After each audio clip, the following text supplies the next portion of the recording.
오늘은 계시록 21장 종합편입니다. 지난 시간에 그 21장을 4편에 걸쳐서 동영상을 촬영했는데요. 오늘은 그 4편을 종합하는 것입니다. 그중 이제 첫 번째 메시지 1절부터 8절 정밀 분석표를 통해서 설명을 드리겠습니다. 1절에 또 내가 새 하늘과 새 땅을 보니 처음 하늘과 처음 땅이 없어졌고 바다도 다시 있지 않더라. 이 말은 천년왕국 끝에 있을 백보자 심판 후에 요한이 또 보았던 새 하늘과 새 땅의 모습으로서 영생의 시대 준비에 대한 설명, 이렇게 정했습니다. 무슨 말이냐면 지금 새 하늘과 새 땅을 요한이 보았죠? 네. 보니까 어때요? 처음 하늘과 처음 땅이 없어졌고 바다도 다시지 않더라. 그러니까 세상이 새롭게 된 모습을 본 거예요. 네. 그렇죠? 그걸 설명하고 있는데 이것은 무엇 때문에 본 것이냐? 21장 이전에 20장에 뭘 말하고 있냐면 천년왕국에 대해서 말하고 있습니다. 근데 왜 이것을 지금 강조해서 말씀을 드리지 않을 수가 없냐면 오늘날 교회가 천년왕국에 대해서 모릅니다. 그래서 주님 오신 이후에 성경을 보면 주님 오신 이후에 이 땅에 재림하셔가지고 세상이 새롭게 되고 세상 나라가 주와 그리스도의 나라가 되고 그래서 아들이 직접 통치를 합니다. 누구와 함께 통치하냐면 주님 오실 때 첫째 볼에 참여한 이긴 자들이 부활체로서 왕노를 하면서 주님과 함께 공동으로 천년 동안 왕노를 하거든요. 아멘. 이거 천년왕국이고요. 네. 이때 이 천년왕국이 진행되는 동안엔 평화로운 나라가 진행되도록 하기 위해서 모든 악의 근원인 사단을 불못에 던지는 게 아니라 일시적인 감옥과 같은 무정에게 던져 잠그고 천년 동안만 봉인해 놓았다가 천년 이후에 천년왕국 끝에는 그들도 그러니까 변화된 사람들인지 아닌지 옥석을 가리기 위해서 그러니까 이긴 자와 패배자를 나누기 위해서 사단을 이용해 봅니다. 그러니까 천년 동안 갇힌 사단을 다시 꺼내놓거든요. 그래서 그들을 시험해 보고 변화되지 못해서 전쟁에 욕심을 품고 전쟁에 가담한 사람들은 패배자예요. 그들은 하늘에서 불이 내려와서 소멸시켜버리죠. 그 다음에 거기에 가담하지 욕심을 버림으로써 변화된 자들, 곧 전쟁에 가담하지 않는 자들, 사단의 미혹을 받지 않는 자들, 이들은 이긴 자예요. 그러니까 천년왕국 끝에도 이긴 자들이 또 있고 이긴 자와 패배자가 나눠지죠. 네. 주님 오실 때도 심판이 있었지만 주님 오신 이후에 천년 동안 이긴 자들과 함께 통치를 하고 천년 끝에도 또 한 번 그거 있어요. 그 다음에 백보자 심판이 있습니다. 그러니까 이 백보자 심판과 주님 막 오실 때 또 심판이 한 번 있거든요. 주님 막 오실 때 주님 재림하셔가지고 하는 심판을 산자 심판이라고 합니다. 그건 마태복음 25장 31절부터 46절에 양념소 심판이라고 많이 들어봤죠? 네. 근데 거기에 대상은 뭐냐면 모든 민족입니다. 아멘. 그 모든 민족이 죽은 자를 그때는 살리지 않고요. 아멘. 주님 재림 시에는 살아있는 모든 민족을 의인과 악인을 양념소 나누듯이 의인과 악인을 나누어서 심판하는 것이에요. 그래서 대상이 산자이기 때문에 산자 심판, 또 대상이 모든 자이기 때문에 모든 민족 심판, 이렇게 말하는 거예요. 아멘. 내가 지어낸 말이 아닙니다. 성경 그대로 말한 것입니다. 아멘. 그건 마태복음 25장에 기록되어 있고요. 아멘. 그로부터 천년 통치가 이루어지고 천년 끝에, 천년왕국 끝에 다시 한 번 심판을 하는데 그 심판을 백보자 심판이라고 해요. 근데 백보자 심판은 대상이 죽은 자들입니다. 산 자들은 그 전에 주님 막 오실 때 심판을 했고요. 그로부터 천년 통치가 이루어졌고요. 천년 끝에 백보자 심판이 있다는 거죠. 아멘. 그 대상이 죽은 자입니다. 아멘. 창세 이후로 아담부터 모든 천년왕국 끝까지 모든 죽은 자를 심판하는 심판이에요. 그래서 그걸 갖다가 죽은 자 심판 이렇게 말하기도 해요. 그러니까 산자 심판과 죽은 자 심판은 천년 차이가 나죠. 부활도 그렇습니다. 심판도 그러니까 산자 심판과 죽은 자 심판은 천년 차이가 나고, 부활도 첫째 부활, 주님 오실 때에, 강림하실 때에 이긴 자들, 이거 이제 생명의 부활인데, 그 생명의 부활인 이 부활을 갖다가 주님 오실 때 있을 부활을 갖다가 첫째 부활이라고 해요. 첫째 부활에 참여한 자가 복이 있는 거예요. 이 첫째 부활에 참여한 자들과 첫째 부활에 참여하지 못한 자는 천년 차이가 나요. 그럼 첫째 부활에 참여한 자들은 주님 오실 때에 부활체로서 함께 공동왕이 되어서 천년왕국 때 왕노를 하게 돼요. 그런데 이때 신앙의 패배자들과 악인들은 천년 동안 살지 못하고 있더라고 계시록 20장 4절부터 6절에 이야기합니다. 그러니까 부활도 첫째 부활에 참여한 자와 못한 자는 천년 차이가 나죠. 첫째 부활에 참여한 자는 주님 강림하실 때에 부활하는 것이고요. 첫째 부활에 참여하지 못한 자는 천년 동안 살지 못하고 있다가 천년왕국 끝에 있을 백보자 심판 때에 심판받기 위해서 심판의 부활로 나옵니다. 그들은 신앙의 패배자나 악인들이에요. 그러니까 뭘 말합니까? 천년왕국이 분명히 존재하고요. 이 세상 끝에 주님이 오시고 주님 오신 이후에 지금 믿는 이들은 어떻게 착각을 하고 있냐? 주님 오신 이후에 눈물 없고 고통 없는 곳에서 영생을 그냥 누릴 줄 알아요. 천년왕국을 빼먹어버린 거야. 성경은 명백하게 이야기합니다. 세상 나라가 주와 그리스도의 나라가 되었고 주님 오신 이후 천년 통치가 있고 천년 끝에 백보자 심판이 있고 그것이 이제 인류 최종 심판이죠. 그때 백보자 심판 때 맨 나중에 멸망받을 원수가 사망이에요. 그러니까 죽음을 그때 없애버려요. 사람들을 심판한 다음에 맨 끝에 죽음을 심판해요. 죽음을 없애버려요. 불못에 던져버려요. 그래서 천년왕국과 영생의 시대, 곧 새하늘과 새 땅 시대에는 뭐가 다르냐? 죽음이 있고 그 차이가 있어요. 천년왕국 때는 죽음이 있습니다. 네. 육신으로 살아가요. 네. 부활체와 육신이 공존하는 시대입니다. 왕들은 첫째 부활에 참여해서 왕노를 할 이 부활체들, 이들은 왕으로 살아가고 부활체로 살아갑니다.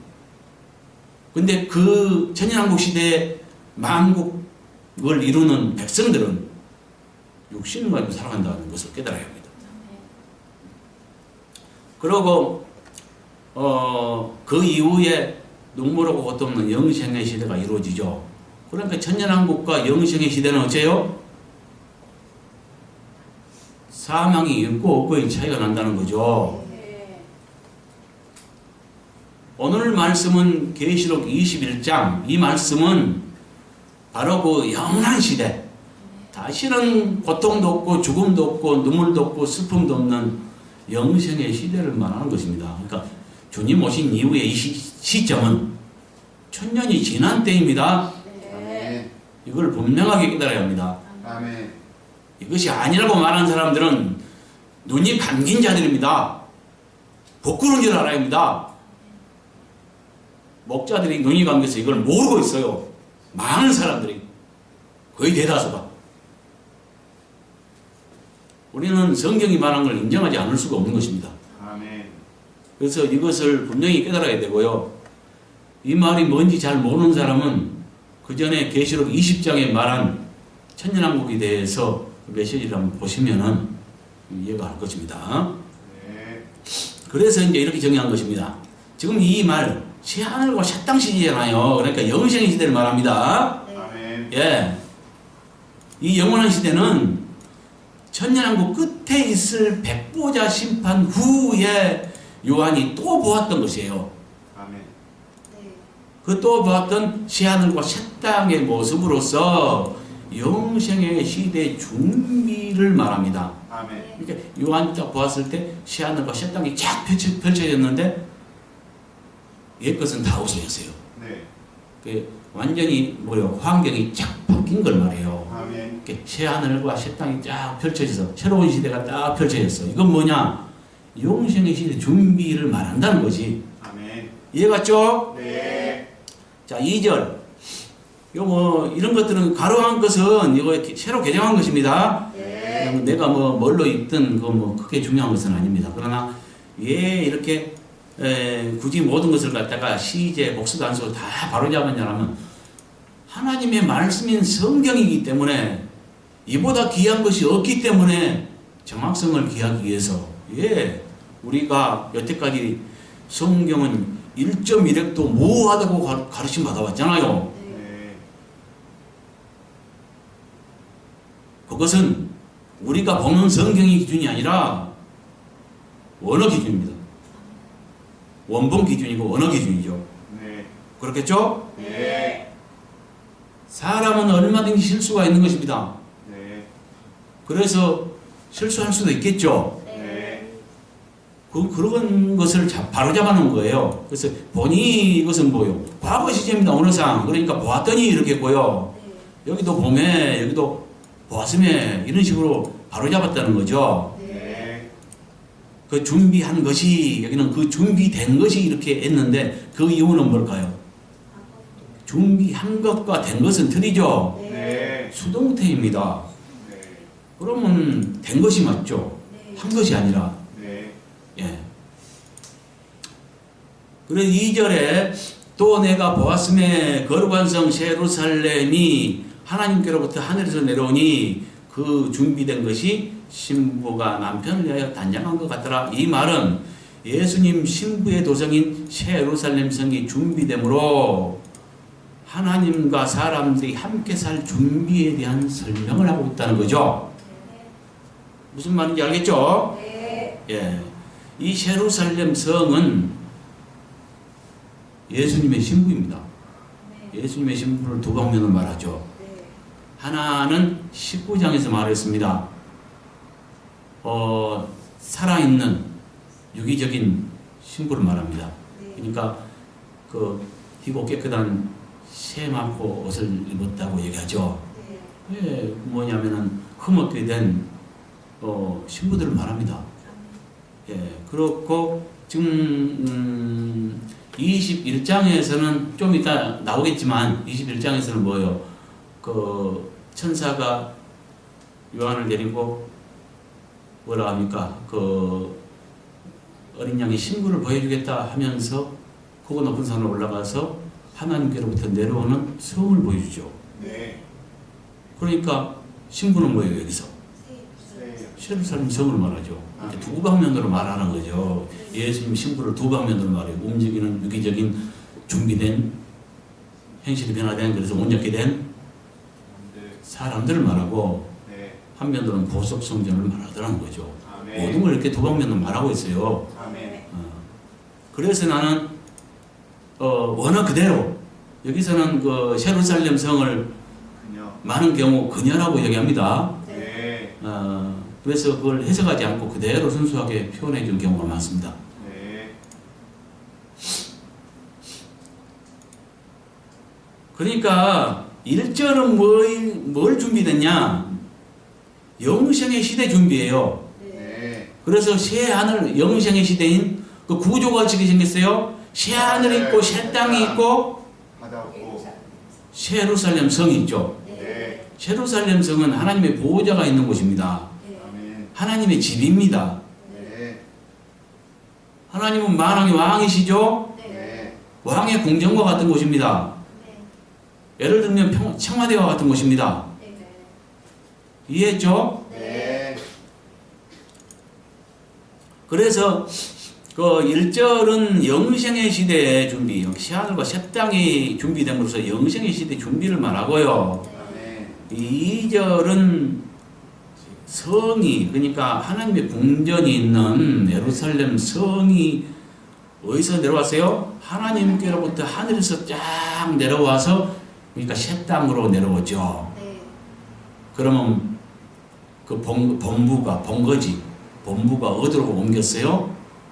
하늘에서 땅으로 새 땅으로 옮겨졌네요. 아멘. 그렇겠잖아요. 네. 예, 그래서 여기 1, 2절을 통해서 뭘 알 수 있습니까? 영생의 시대에 그 새하늘과 새 땅의 구조를 알 수 있어요. 네. 3단계로 구성되어 있다는 것. 네. 새 땅이 있고요. 새 하늘이 있고요. 새 땅은 만국을 이루고 있습니다. 네. 수많은 나라들로 구성되어 있습니다. 그 다음에 그 중심부겠죠. 네. 하늘로부터 하나님께로부터 하늘에서 예루살렘 성이 쫙 내려왔어요. 이 성 안에 하나님의 보호자가 있죠. 네. 그러니까 3단계로 구성되어 있다는 걸 알 수 있어요. 네. 만약에 그렇다면 이따가 이번도 자세히 말하겠지만 어떤 공간이 있으면 우리가 창세기도 보면은 하늘을 지으면은 하늘에 또 뭘 채우시고 땅을 지으면 땅에 채우시고 바다에 지으면 바다에 채우시고 그렇죠. 네. 어떤 공간을 만들어 놓은 그 공간에 채우시잖아요. 이와 같이 새하늘과 새 땅과 예루살렘 성도 마찬가지입니다. 아멘. 3단계로 이루어졌으면 그 3단계 안에도 각각 우리가 얻은 대로 주님께 받은 대로 그 행위를 따라 판단하시고요. 네. 예, 받은 대로 그 어떤 권력이나 이런 것들이 누림이 정해집니다. 그래서 새 예루살렘 성 안에서 성을 누릴 자들이 성 안에 살면서 하나님보다 제일 가까이 가서 하나님을 그 낯을 뵈면서 영원토록 하나님을 섬기면서 그 성 안의 것들을 누릴 자들이 있고요. 이들은 제일 거룩하게 된 자들이겠죠. 네. 그 다음에 성 밖은 뭐냐면 새 땅인데 새 땅은 만국을 이루고 있다 했죠. 그러니까 만국이면 수많은 나라들로 구성되어 있어요. 네. 그 나라에는 수많은 나라니까 수많은 왕들이 있겠네요. 백성이 있고요. 네. 그런 것입니다. 그 왕들은 누구냐면은 계시록 20장에서 밝혀졌죠. 두 종류의 이긴 자들이 왕으로서 왕의 권한을 가지고 살았다는 것을 알 수 있습니다. 보호자에 앉아서 심판 권세 가진 자들이 있었고요. 그 다음에 순교자들이 있었습니다. 아멘. 순교자를 나중에 언급합니다. 네.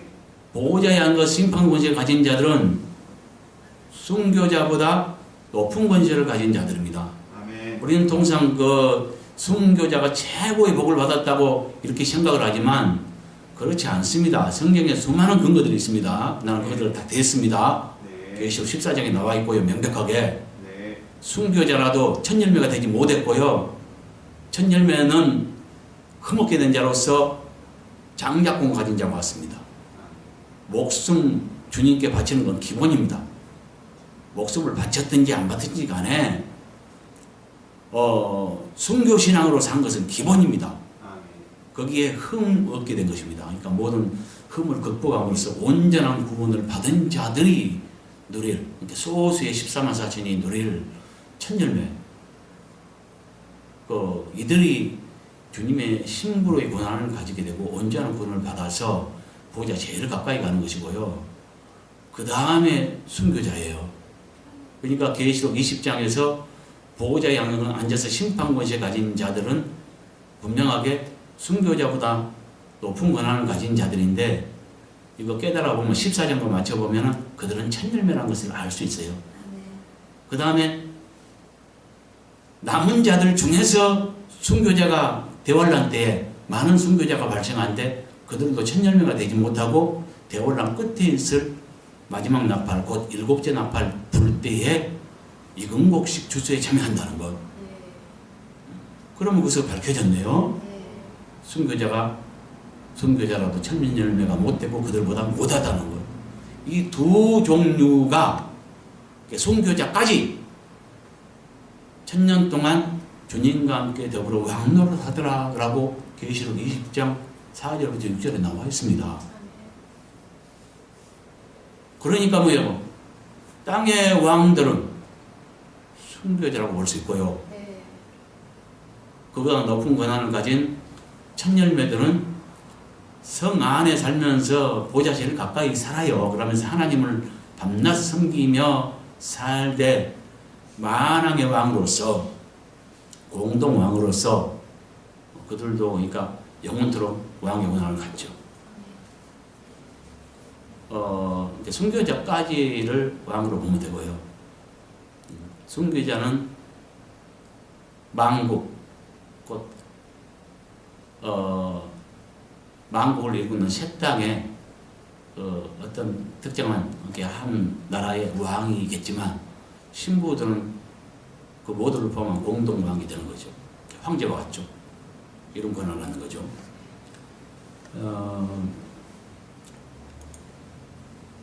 그러니까 천국은 3단계로 구성되어 있다는 것.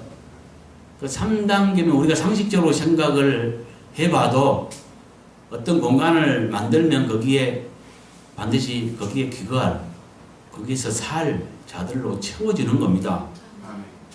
그래서 예루살렘 성 안에 살 자들이 있고요. 순교자까지는 예루살렘 성에 산답니다. 주님이 그렇게 말씀하신 이유는 물론 참고사항입니다. 성경에 좀 풍성하게 이렇게 많이 좀 말을 해주면 좋은데 그렇지 않기 때문에 많이 제한적입니다. 조심스럽습니다. 어쨌든 우리는 성경을 기준해서 말할 수 있어야 되고요. 성경에 앞으로 말씀 드리겠지만 전혀 근거 없는 것이 아닙니다.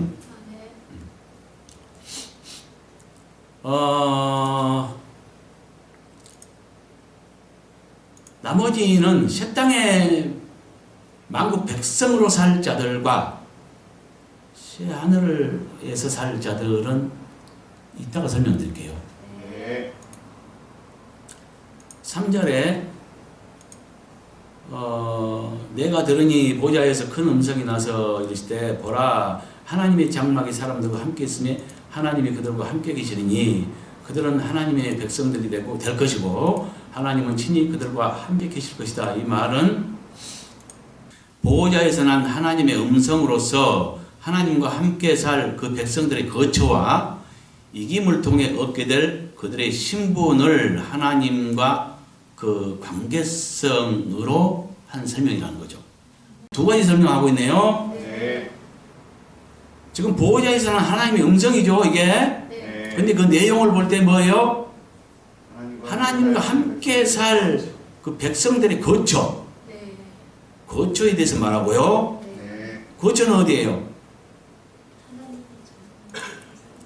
하나님의 장막이 사람들과 함께 있음에 이 장막은 집을 말합니다. 하나님의 집. 뭔 말이냐면 하나님의 집에서 하나님이 함께 산대요. 예를 들면 큰아들이 부모를 봉양하면서 이렇게 모시면서 살게 되죠. 이제 이것이 우리나라 정서이기도 하고 하는데 일반적인 정서죠. 이와 같이 장자권 가진 자들이 큰 예루살렘 성 곧 아버지 집에서 아버지 모시고 함께 사는 걸 말해요. 그러니까 그 장자권 가진 그 이긴 자들에게는 집이 제공되죠. 아버지 집, 큰 아버지 집에서 같이 함께 살아요. 그래서 하나님이 그들과 함께 계시리니 그들은 하나님의 백성들이 될 것이고 하나님은 친히 그들과 함께 계실 것이다. 무엇이 된다 그랬어요? 이김을 통해 얻게 될. 여기서 이김이라는 것은 좀 이따가 7절에서 나와요. 누가 이것들을 상속받냐? 이긴 자가 받고 아들이 된다 그랬어요.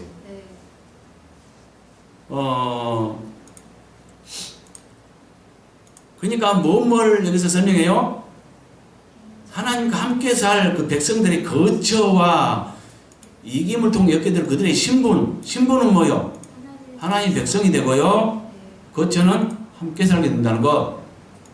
4절 그리고 모든 눈물을 그들의 눈에서 닦아주시니 다시는 사망이 없고 애통하는 것이나 고가는 것이나 아픈 것이 다시 있지 아니하리니 처음 것들이 다 지나갔습니다. 이 말은 영생을 얻은 백성들에 대한 하나님의 위로와 저주로부터의 구원으로서 사망이나 애통이나 고가는 것이나 아픈 것이 다시 없을 이유에 대한 설명. 왜 다시 없어요?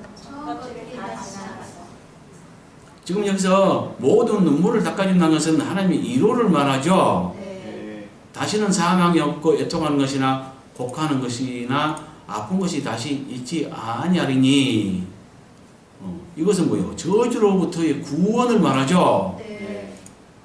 그럼 이것들이 없는 이유는 없을 이유는 처음 것들이 다 지나갔기 때문에 지금 이 21장의 새하늘과 새 땅은 영생의 시대라 했고요. 네. 이전에 뭐가 있냐? 20장 끝부분인 11절부터 15절에 보면은 모든 죽은 자들을 심판하고 행위에 따라 심판하고 그 끝에 맨 나중에 어떤 원수를 심판해요? 사망이라는 원수를 심판해요. 그래서 다시 죽음이 없게 해요. 그러니까 불법과 거치는 것들과 모든 것들을 갖다가 사망과 엄부를 갖다가 불모셔 던진다 그랬죠. 그래서 모든 불법과 거치는 것들과 이런 것들을 갖다가 다 심판해 버리고요. 사망까지도 다시는 죽음이 없도록 끝내버려요. 그래서 처음 것들은 다 지나가요. 그리고 21장에서는 다시 새로운 시대가 펼쳐져요. 여기서 보니까 처음 것들이 지나갔습니다. 이것은 뭘 말해요? 어떤 이유를 말하죠? 네. 예, 다시는 저주가 없는 이유. 예? 네. 사망이나 애통이나 고가는 것이나 아픈 것이 없는 이유. 그것들을 다 필요하고 끝냈기 때문에. 5절에 보좌에 앉으신 분이 이르시되 보라 내가 만물을 새롭게 하노라 하시고 또 이르시되 이 말들은 신실하고 참되니 기록하라 하시고 이 말씀은 하나님께서 만물을 어떻게 하심으로 뜻을 성취하시는가와 이 말씀을 왜 기록하라고 하셨는가로서 말씀의 진실성에 대한 설명을 하고 있다는 거죠. 뜻의 성취를 어떻게 해요? 모든 걸 필요하고 끝내심으로 만물을 새롭게 하시죠. 아멘. 예, 이렇게 해서 뜻 성취하시고요. 그 다음에 이 말씀을 왜 기록하라고 하셨는가로서 말씀의 진실성에 대한 설명. 왜 기록하라고 하셨는가에 대한 말씀인데 깨달아 보면 이 말씀은 진실성에 대한 설명입니다. 또 이럴 때 이 말들은 신실하고 참되니 기록하라. 영원 불변한 하나님의 진리. 하나님께서 하신 말씀은 거짓이 없습니다. 그대로 이루어져요. 그래서 우리가 신뢰만 하죠. 그래서 그것들을 지금 강조하고 있는 거란 이야기죠. 6절 또 내게 말씀하시되 이루었도다 나는 알파와 오메가요 처음과 마지막이라. 이 말씀은 뜻을 이루시는 하나님 자신을 뭐라고 소개하시는가에 대한 설명이죠. 네. 뭐라고 소개했어요? 알파와 오메가. 나는 알파와 오메가 처음과 마지막이라 라고 말하고 있어요.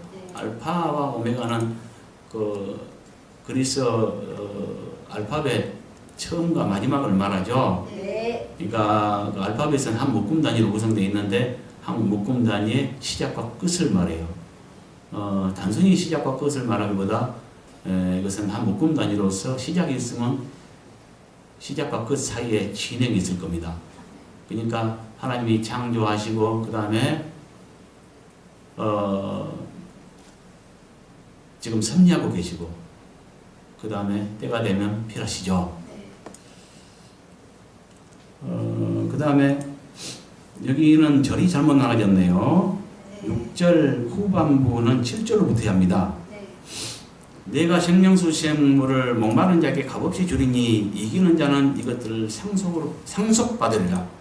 상속으로 받으리라가 아니라 상속받으리라고 말씀입니다. 네. 나는 그의 하나님이 되고 될 것이고 그는 내 아들이 되리라. 이 말씀은 값없이 주시는 생명수와 하나님 기업을 상속받을 자격 있는 자가 어떤 자인가와 이김을 통해 얻을 신분에 대한 설명, 이것도 두 가지를 하고 있네요. 네. 자, 값없이 주시는 생명수 하나님의 기업을 상속받을 자격 있는 자가 어떤 자예요? 이기는 자. 이기는 자. 그 다음에 이김을 통해 얻게 될 신분은요? 하나님의 아들이 된다는 것. 자, 하나님의 자녀도 크게 두 종류가 있습니다. 이건 비유입니다, 물론. 아들은 강하여 이긴 자를 상징합니다. 아멘. 그러면 뭐냐면은 연약한 자를 상징하는 뭘까요? 계집아이 아니면 어린아이. 그래서 그 구약 성경에 보면 많이 그거 있습니다. 군대로 계수할 때 이스라엘 백성 군대로 계수할 때 여자와 어린아이는 제해버려요. 네. 연약한 자들은 제해버려요. 네. 영수에 들어가질 않아요. 아멘. 신약 성경에도 많이 나와 있죠. 네. 오병이의 기적 베풀 때도 여자와 어린아이를 제외한 명수가 5,000명이더라 이렇게 말을 해요. 네. 여자와 어린아이는 패배자를 상징합니다. 그 패배자는 상속을 얻지 못합니다. 아멘. 그러니까 불못에서는 건짐을 받았으나 상을 얻지는 못합니다. 그 상을 얻는단 말은 천국 잔치에 참여하는 걸 말해요.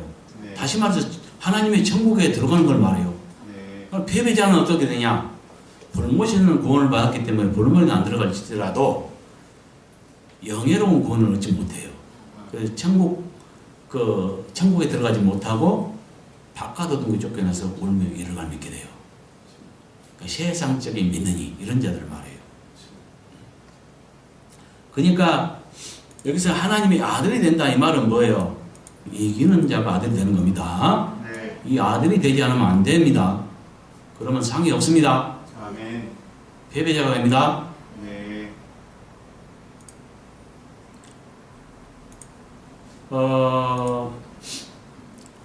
8절에 보면 그러나 두려워하는 자들과 믿지 않은 자들과 흉악한 자들과 살인하는 자들과 음행하는 자들과 점술가들과 우상 숭배자들과 거짓말하는 모든 자들은 불과 용으로 타는 못에 던져지니 이것이 둘째 사망이라. 지금 둘째 사망에 참여할 자들에 대해서 설명한 건데 지금 21장은요 영생과 영벌을 말하려고 하는 것은 아닙니다. 네. 영생을 받을 자들에게 영생의 나라인 하나님의 나라의 비밀과 그 이긴 자들의 보상에 대해서 말하고 있대. 아멘. 지금 상속받을 자들에 대해서 말하면서 연이어서 그 반대급부인 영벌 받을 자들에 대해서 잠깐 소개해 준 것 뿐입니다. 아멘. 주안점은 여기에 있지 않다는 것. 네. 근데 누구가 여기 유황불에 참여해요? 두려워하는 자들과 믿지 아니하는 자들과 흉악한 자들과 살인자들과 음행자들과 점술가들과 우상숭배자들과 거짓말하는 자들이 유황불에 던져져요. 이것을 둘째 사망이라고 해요. 우리는 육신으로 한번 태어나서 때가 되면 반드시 죽죠. 네. 근데 죽음은 끝이 아니에요.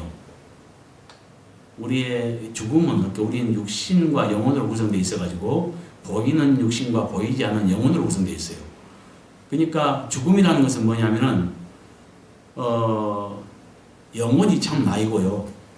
이 영혼인 참 나에 내가 육신이라고 하는 옷을, 그러니까 뭐 한 100년 안팎으로 살 육신이라고 하는 옷을 잠깐 입고 있다가 나중에 벗어던질 것 같아요. 죽음이라는 것은.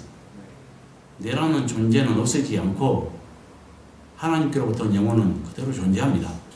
그래서 죽음 후에 심판을 받게 되고요. 옳지 못한 자들은 불못에 던져져요. 악한 자들은. 이것을 갖다 둘째 사망이라고 해요. 둘째 사망은 끝나는 게 아니에요. 죽어 끝나는 게 아니라 영원한 벌에 들어가는 것을 갖다가 둘째 사망이라고 합니다. 이건 심각합니다. 이걸 깨달아야 합니다. 근데 다 뭐 악한 자들, 뭐 하나님을 인정하지 않거나 악한 자들, 이런 것은 우리가 이해할 수 있는데요. 제 앞에 두려워하는 자들이 이해 불못에 들어갈까? 이거 이해하기 힘들죠. 네. 예, 좀 어려운 말입니다. 그런데 우리가 이해할 수 있어요. 왜냐하면 대원란 시대에는 강압적인 시대입니다. 그래서 두 가지 저주의 법이 있는데요. 그러니까 뭐냐면 시대를 구약을 끝냈듯이 신약도 이제 그 종말일 때에 하나님께서 때가 되면 피라고 끝내실 거거든요. 끝내시는데 두 가지 법을 지키느냐 안 지키느냐, 이 두 가지의 법이 있어요. 경고를 하셨어요. 왜냐하면 그 시대에는 배도 시대가 옵니다. 종교까지 타락을 해가지고요. 동교 자본주의를 지향하고요. 그래서 뭡니까, 모든 우상의 종교와 통합을 합니다. 지금 WCC를 통해서 진행되고 있습니다. 그래서 바울이 말한 마지막 때에 뭐라 했습니까? 배도의 시대가, 불법자가 나타나고 배도하게 된다고 그 데살로니가후서 2장을 통해서 말하고 있는데, 그 시대가 실제로 실현됩니다. 그래서 정치인 중에 한 명인 거짓 그리스도와 통합종교 대표인 거짓 선지자가 나타나서 두 인물에 의해서 42달 동안 세계 여러 나라가 통치하게 되는데, 이때 거짓 그리스도가 자신을 우상화하면서 자신이 하나님처럼 경배를 받아요. 그러니까 거짓 그리스도가 오겠다고 약속을 했는데, 우리는 믿지만은 지금 이스라엘이나 이런 지금 나라는 그 초림주를 안 믿잖아요. 하나님은 믿지만 초림주를 안 믿고 있잖아요. 그걸 애써 부인하고 있는데, 거짓 것이 나타나면 그걸 믿게 될 것입니다. 성경에도 그걸 말하고 있죠. 예. 진짜가 나타날 때는 안 믿다가 가짜가 나타나면 믿는다고. 그래서 거짓 그리스도가 나타날 때 그를 믿게 되고, 그는 자신이 하나님처럼 경배를 받을 것입니다. 그때 온 세상 믿지 않는 사람들, 생명체계 이룩되지 않는 사람들은 다 그에게 경배를 하게 되는데, 이제 신실한 자들만 경배를 않겠죠. 왜냐하면 하나님이 경고하셨어요. 표를 받거나 매매수당이 낼 그 표를 받거나 거짓 그리스도에게 경배하는 자는 누군지 유황불못에 던져진다고 말하고 있어요. 이 두 가지 걸 반드시 지켜야죠. 네. 그런데 표 받지 않으면 아무 물건도 살 수 없어요. 굶어 죽을 수 있어요. 그 다음에 경배하지 않으면 옥에 몇이든지 끌어가기도 하고 죽이기도 해요. 이런 강압적인 시대가 진행돼요. 그러니까 두려워하는 자들은 어떻게 되겠어요? 우선 살라고 받아버리지 않겠어요? 표를 받든지 경배해버리지 않겠어요? 네. 그러면 이해가 갔죠, 이제. 네. 왜 두려워하는 자들이 불못이 갈까? 이건 종말 때에 국한될 수 있습니다. 아멘. 이렇게 생각하면 우리가 이제 이해할 수 있다는 거죠. 네. 저로서는 이렇게 설명할 수밖에 없습니다. 신앙이 신실한 자 중에서도 담력이 부족해서 두려움을 가질 수 있잖아요. 네. 그런 자는 어떻게 설명할 거예요? 이렇게 설명하지 않다면. 그렇죠? 네. 그런데 여기에 한 가지 함정이 있습니다. 뭐이냐면은 제가 7절에는 이긴 자로서 상속받을 자에서 말하고요. 네. 8절에는 악한 자들로서 불못에 갈 자들, 둘째 사망에 갈 자들에 대해 영생과 영벌에 처할 자들, 이 둘로만 말하고 있어요. 네. 신앙의 패배자로서 바깥 세상에 갈 자들에 대해서는 여기서는 빠져 있습니다. 네. 이와 같은 함정이 많습니다. 여기뿐만이 아니고요. 네. 바울도 그 고린도전서 15장 23절 이하를 통해서 말하기, 그 부활에 대해서 말하기를 세 단계로 말하되 주님을 제외하면 두 단계로 말하고 있어요. 첫째 부활에 그러니까 주님 오실 때 그 부활될 자들 곧 이것을 갖다가 계시록과 맞춰보면 요한의 말과 맞춰보면 어째요? 주님 오실 때 있을 부활을 첫째 부활이라고 하죠. 네. 그 첫째 부활에 참여할 자와 못할 자 이렇게만 나누어서 말하고 있는데 네. 깨달아 보면 마태가 말한 이렇게 주님의 가르침을 마태가 기록한 마태복음과 맞춰보면 24장에 대환란 동안의 상황을 말한 다음에 이 모든 일을 피하고 능히 인자앞에 설 자들이 있다는 걸 말하죠. 네. 그 누가복음과 맞춰보면 이것이 정확히 풀려요. 그러니까 대환란을 피하고 인자앞에 설 자들 곧 대환란 전에 부활이 있다는 것을 알 수 있습니다. 네. 이것이 뭐냐? 첫 열매 주수라고 말하죠. 계시록 14장에서. 네. 그러니까 알곡들의 부활도 두 번 있다는 것을 계시록 14장에서 분명하게 말해주고 있고요. 아멘. 바울은 이걸 정확하게 말해주지 않고 있어요. 바울도 첫 열매 사장에도 누구보다 강하고 그걸 말하지만 부활의 시기에 관해서는 믿는 자들이 마지막 나팔 때 부활된다 이라고만 말하고 있지. 그러면 마지막 나팔은 언제냐? 나팔은 7개로 구성되어 있기 때문에 마지막 나팔은 7째 나팔을 말합니다. 아멘. 그 7째 나팔은 계시록 11장 15절에 보면은 세상 끝날입니다. 네. 대환란 끝입니다. 네. 그러니까 바울의 그 부활 시기 마지막 나팔 때 부활된다는 그 말은 대환란 끝에 부활된다는 말이 되거든요.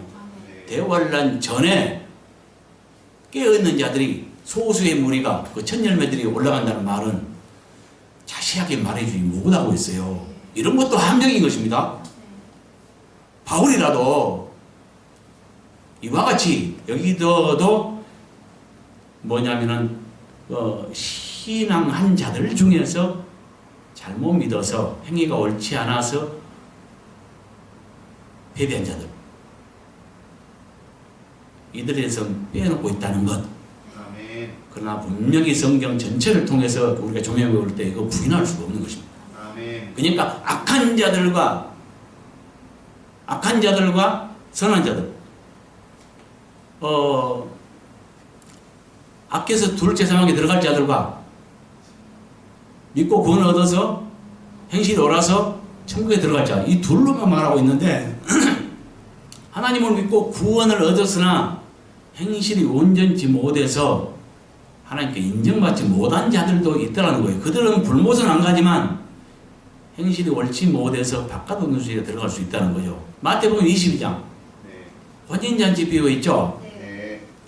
거기에 그 애복 입지 않은 자가 있었는데요. 그도 청함을 받은 자입니다. 그런데 애복 입지 않은 애복은 성도들의 옳은 행실을 말합니다. 행실이 옳지 못해서 바깥에 쫓겨나 버려요. 아멘. 마태복음 25장에도 보면은 달란트 비유에 한 달란트 받은 자가 있었어요.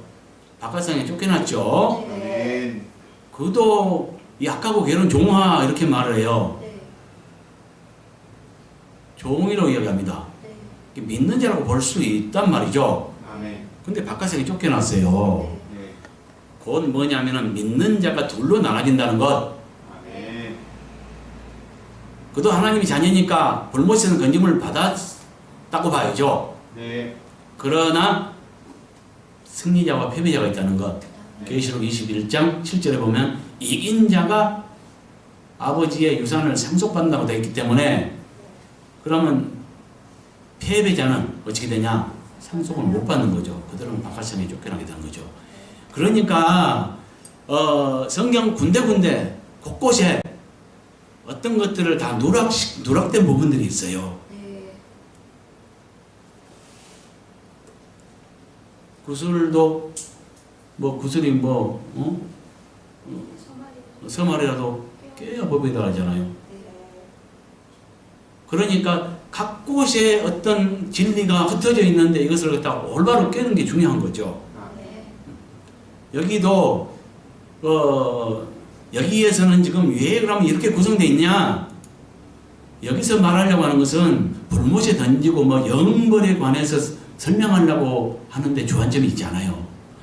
영생을 얻은 자를 하나님의 나라와 그 영생을 얻은 이긴 자들의 보상에 대해서 말하려고 하는 거예요. 그것들을 쭉 말해요. 네. 근데 딱 8절에 한 곳에만 이 어두운 부분이 기록되어 있거든요.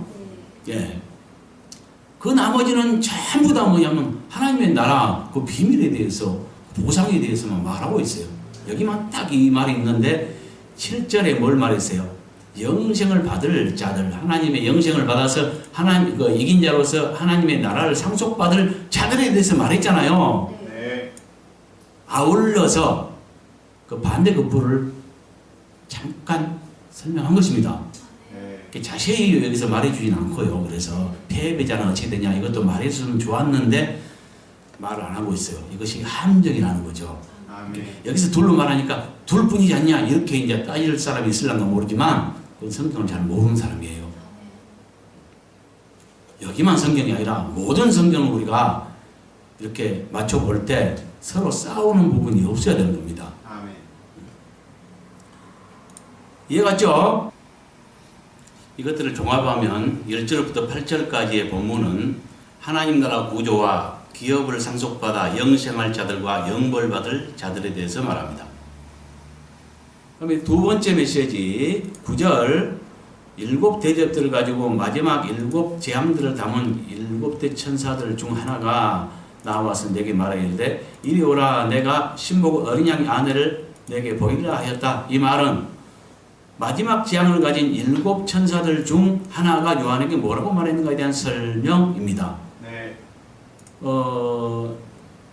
마지막 재앙은 일곱 천사들에 의해서 일곱 대접 재앙으로 구성되어 있죠. 네. 예, 그중 한 천사가 지금 말했다는 것을 말해요. 네. 뭐라고 말했습니까? 이리로 이리 오라 내가 신부곧 어린 양의 아내를 내게 보이라. 예, 이리 오라 내가 신부곧 어린 양의 아내를 내게 보이라 이렇게 말했죠. 네.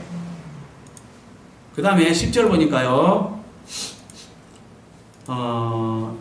10절에 성령으로 여기는 영 안에서 이렇게 해석하는 것이 더 타당합니다. 네. 왜냐하면 이건 찾아봐야 되겠네요. 여기 성령으로 이제 푸니모가 쓰여 있는데요. 공기, 얼음, 숨, 미풍, 영 이런 걸 말해요. 이 말 자체는 성령을 말하진 않아요. 네. 그냥 영을 말해요. 네. 근데 이 문장의 어감에 따라서 그 내용에 따라서 뭡니까?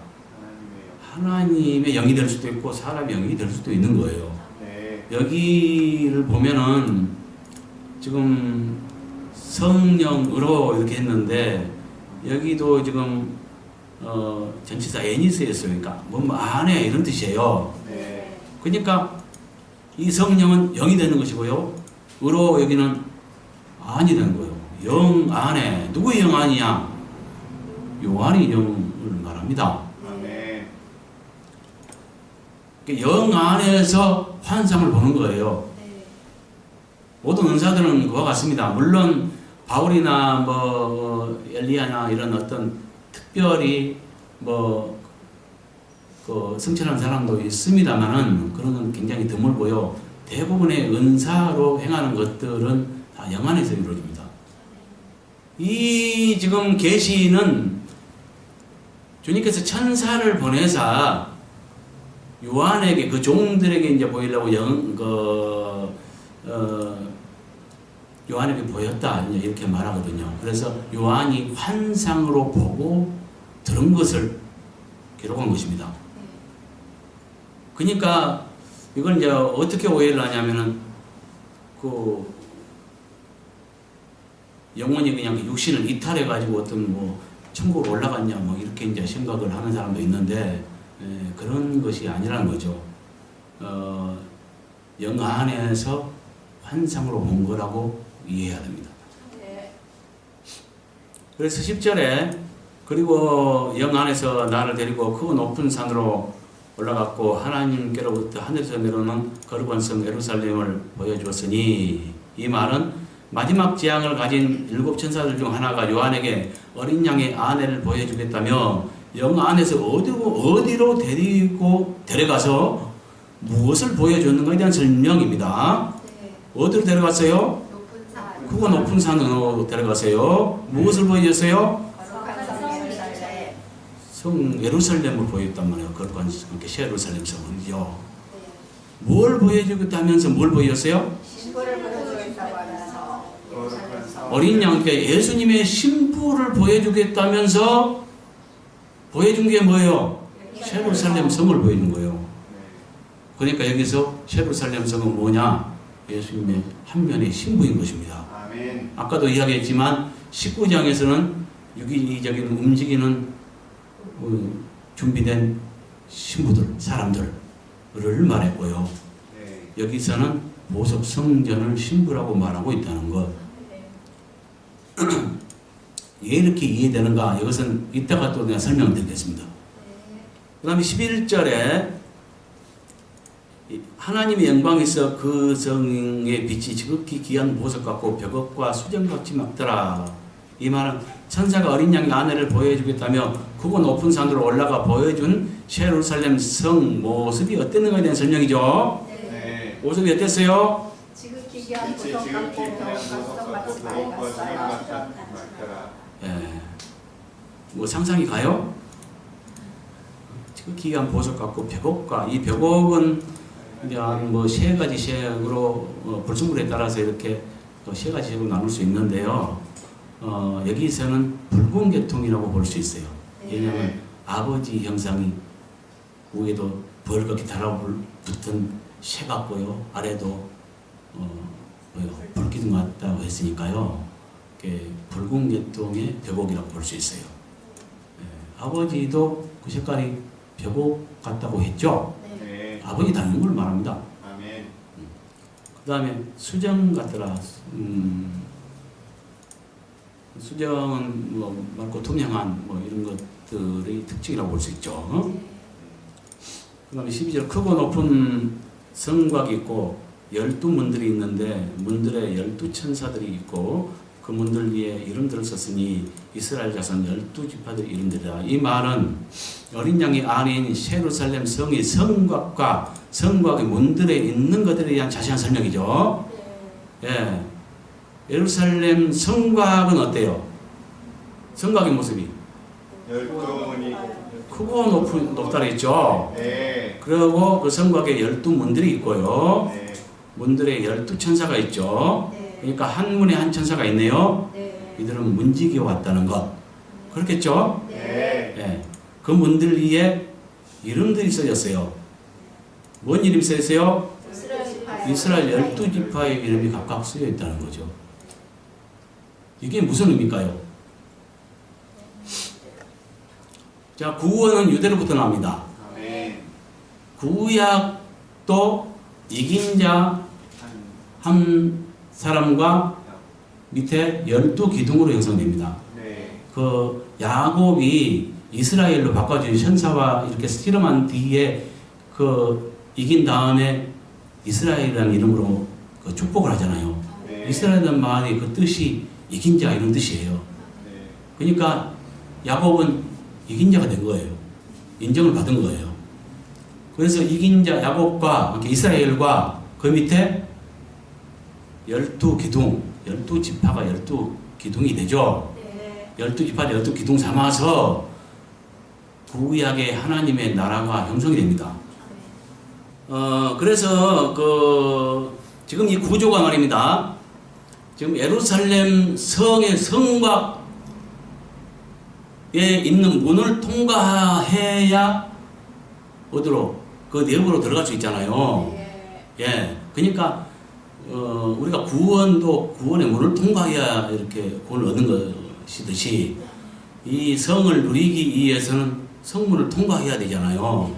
근데 그 성문에 이스라엘 12지파 이름이 기록됐다는 것은 뭘 뜻하냐? 구원이 유대로부터 나기 때문에 그런 의미를 가지고 있다는 거죠. 이해갔죠? 뭔 말인지? 네. 그 다음에 13절 동쪽의 세문, 북쪽의 세문, 남쪽의 세문, 서쪽의 세문들이 있었다. 이 말은 어린 양이 안인 예루살렘 성의 성곽 사면에 있는 문들의 수에 대한 설명을 하고 있죠. 네. 예, 한 면에 3개씩 총 12개의 문들이 있는 거죠. 네.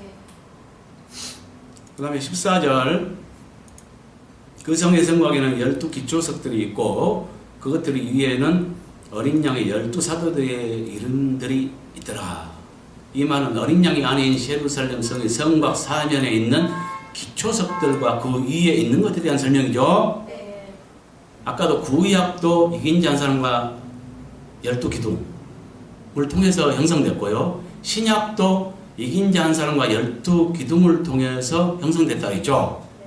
네. 12문에는 그 구약의 상징인 이스라엘 12지파 이름이 기록되어 있고요. 네. 12기초석에는 12 신약을 상징하는 12사도의 그 12기둥 이름이 기록됐다는 거죠. 이건 이제 의미 있는 거예요. 12지파의 이름이 문에 기록됐다는 것은 구원이 유대로부터 나기 때문에 유대로부터 출발하지 않습니까? 네. 그래서 거기에 기록된 것이고요. 문에. 네. 예, 그 다음에 그러니까 우리는 뭡니까? 구약 모든 약속도 이스라엘에게 줬습니다. 그것이 지금도 유효한 것입니다. 네. 구약에 약속했고 신약에서 예수가 오시면서 성취했죠. 그리고 이제 거기에 연이어서 뭐냐면 신약을 다시 제정한 거죠. 그러니까 연속성을 갖는 거죠. 예. 그래서 그렇고 이제 뭐냐면은 그러나 구약 사람들도 히브리서를 읽어보면요, 그들이 약속은 받았지만 그래서 자기들의 믿음이 살아있지만 그래서 살아서 증언하지만 우리로 인해서 그들도 구원을 얻는다고 나와 있어요. 왜냐하면 구약은 그림자와 같고요, 예수와 신약이 실상입니다. 아멘. 그래서 실제 건축은 언제부터 이루어져 가냐? 예수 그리스도와 12사도들을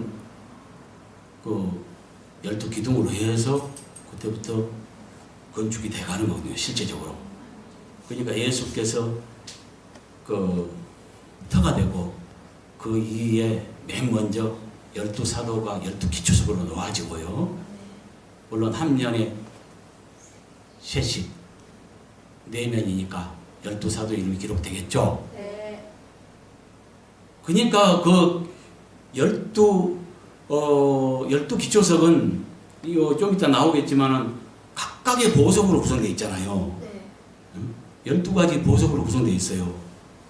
아주 희양찬란한 12가지 각 색깔의 보석으로. 그들은 뭘 말하냐? 그들 또한 한 보석인 겁니다. 12사도는 12보석인 거예요. 근데 그들이 제일 맨 먼저 예수의 터 위에 희생제물이 되면서 그 보석으로 변화된 진귀한 보석이 먼저 쌓여지고 그 위에 사도의 복음을 받은, 그래서 진귀한 보석으로 변화된 자들이 한 보석이 되어서 쌓여져 가겠죠. 상징컨대. 네. 알겠죠? 뭐 말이지? 네. 이 12보석 위에 12사도 이름이 기록됐다는 것은 그 다양성, 각기 다 보석이지만 12가지 보석이잖아요. 각기 다른 어떤 다양성, 이걸 말한다고 봅니다. 우리가 계시록 7장에도 영적 나이 먹는 방법, 이것을 갖다가 12지파를 통해서 푼 적이 있죠. 네. 거기에 보면은 각기 다른 사람들, 각기 다른 형편에 있는 사람들을 갖다가 그 사람이 어떤 살인자라도 구원받을 것이 없고, 하나님께서는 각 지파 중에서 1만 2천씩을 흠없게 해서 구원했다는 것. 그래서 이마에 도장 찍었다는 것. 변화시킨 걸 말하거든요. 흠없게 되고 변화시킨 것. 이것들을 갖다 풀어냈잖아요, 그때. 네. 놀랍잖아요. 하나님의 그것인 전능성이라고 볼 수 있고요. 여기 그러니까 12기초석이 각각 다른 보석으로 구성되어 있다는 것은 각 12사도의 다양성, 그 성품의 다양함, 이것을 말하기도 하고요. 성품만 말하지는 않겠죠. 성품이나 어떤 형편이나 이런 것들을 다 포함하겠죠. 어떤 형편에 있든지 간에 그가 무식자든 유식자든 성품이 좋지 않든 뭐 간사하든 살인범이든 어떤 형편에 있든지 간에 하나님은 구원할 능력이 있어요. 그래서 변화된 돌로 기초석으로 쌓였다는 것. 그 이후로 이제 각기 다른 변화된 보석들이 쌓여져 가겠죠. 이런 것들은 의미가 있죠. 네. 그 다음에 15절 내가 말하는 자는 그 성과 그녀의 문들과 그녀의 성곽을 측량하려고 금 갈대자를 가졌더라. 이것은 이 말은 요한에게 말하던 천사가 어린 양의 아내인 예루살렘 성과 문들과 성곽을 측량하려고 무엇을 가지고 있었는가에 대한 설명이죠. 무엇을 가지고 있었어요? 금 갈대자. 네, 금 갈대자를 가졌더라. 그 성은 네모가 반듯하여 길이와 넓이가 같은지라.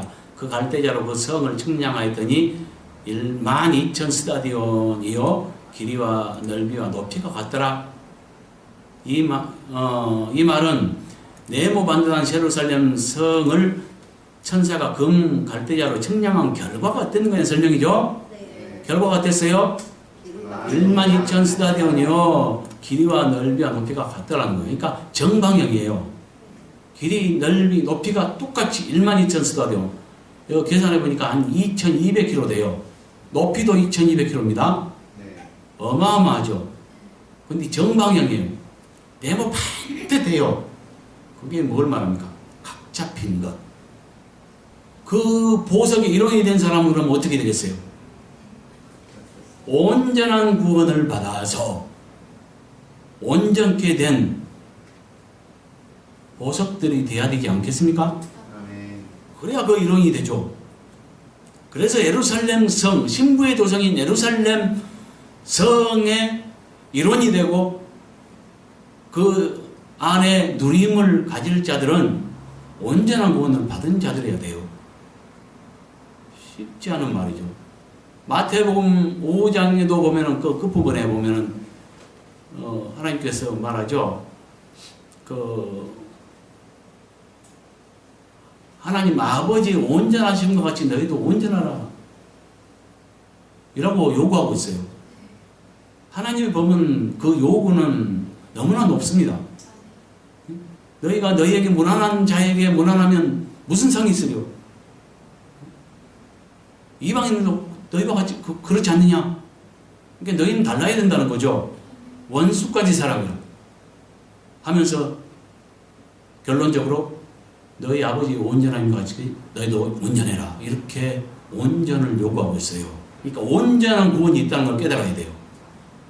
이것을 다시 계시록 14장에 보면은 1절부터 5절에 천열매 구원이 있죠. 네. 천열매들 14만 4천의 천열매들 말하는데 그 천열매 14만 4천에 대해서 말하기를 이 사람들은 하면서 설명해 주고 있어요.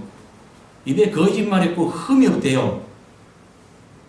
그리고 여자와 더불어, 거기서 여자는 음녀입니다. 음녀와, 그러니까 여자와 더불어 더럽히지 않고 순결한 자라. 순결을 지킨 자예요. 영적 순결을 말합니다. 어린 양이 어디로 인도하는지 따라가는 자예요. 죽기까지 따라가는 자입니다.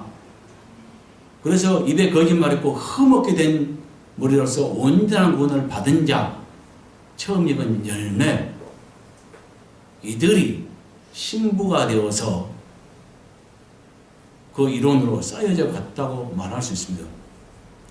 비유적인 표현입니다. 물론 이해갔죠? 네. 그러니까 얼마나 변화되어서 각 잡힌 생활을 해야 되겠냐 이거죠. 하나님의 법은 그 요구는 너무나 높습니다. 그러니까 우리의 힘을 가지고는 신부의 구원을 받지는 못해요. 우리의 힘과 노력으로는 안 돼요. 주님의 인도가 반드시 있어야 됩니다. 그렇지 않고는 안 돼요. 17절 또 그녀의 성곽을 측량하였음에 144규빗이니 사람의 측량과 천사의 측량이라. 이것은 성곽 두께는 얼마나 되며 그 천사의 측량은 사람의 측량과 동일한가 여부에 대한 설명을 하고 있죠. 성곽 두께는 얼마예요? 144규빗이에요. 이거는 계산하면 한 65m. 성곽의 두께가 예를 들면 담벼락 어떤 도시가 있는데 그 도시에 담벼락이 있는데요.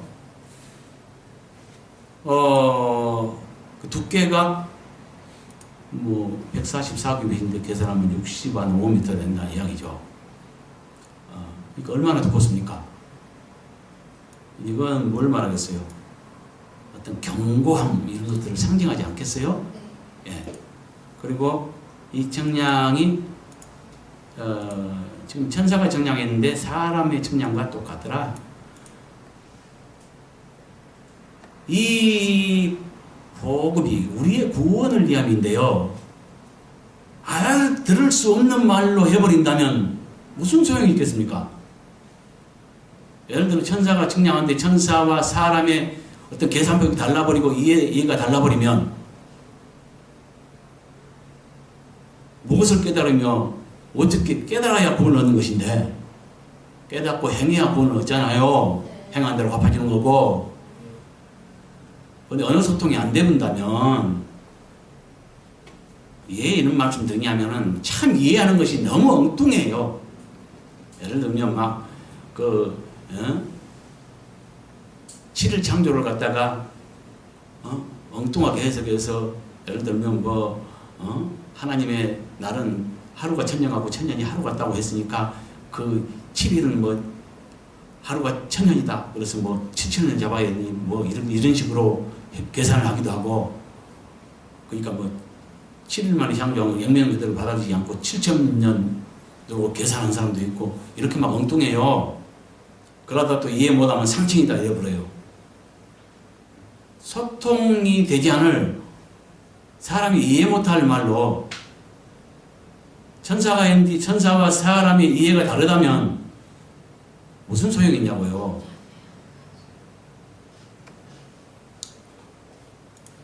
(18절에) 또 그녀의 성곽은 벽옥으로 쌓였고 그 성은 정금인데 맑은 유리 같더라. 이 말은 성곽 외부의 전체적인 모습과 성 내부의 모습에 대한 설명. 성곽 외부의 전체적인 모습은 뭐냐? 벽옥으로 쌓였다는 거예요.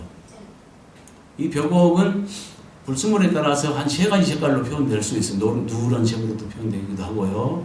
푸른 빛을 내기도 하고요. 그 다음에 붉은 빛을 띠기도 하는데 여기서는 붉은 빛이라고 봅니다. 왜냐하면 에스겔 선지자가 봤죠. 1장에 보면 하나님 아버지의 모습이 허리 위로는 벌겋게 달아오른 쇠붙이 같고 허리 아래로는 불 같더라.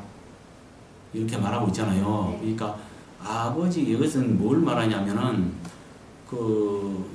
성곽이 전체적으로 이제 벽옥으로 쌓였다는 것은 아까도 설명했듯이 맨 밑에 기초석이 12사도의 이름이 기록됐다면 그 12사도의 이름이 기록된 기초석은 12사도를 상징하는 것입니다. 그러면 그 위에 쌓여진 보석들도 변화된, 그래서 흠없게 된 신부들을 말한다는 거죠. 신부의 도성이니까 각 보석마다 변화된, 아주 진기하게 변화된 한 보석으로 변화된 한 사람들, 그 신부의 일원을 말한다는 거죠. 근데 이들이 누구 닮았어요? 주님 닮았고, 주님은 아버지 닮았잖아요. 결국 아버지 닮은 걸 말해요. 이걸 색깔로 표현해 준 것입니다.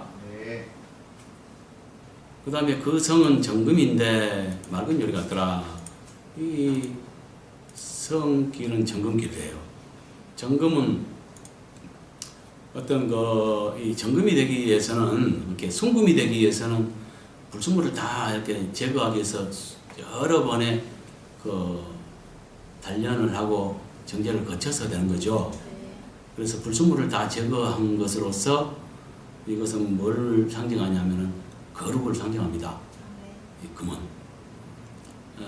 어떤 부를 상징하기도 하지만 거룩을 상징합니다. 그러니까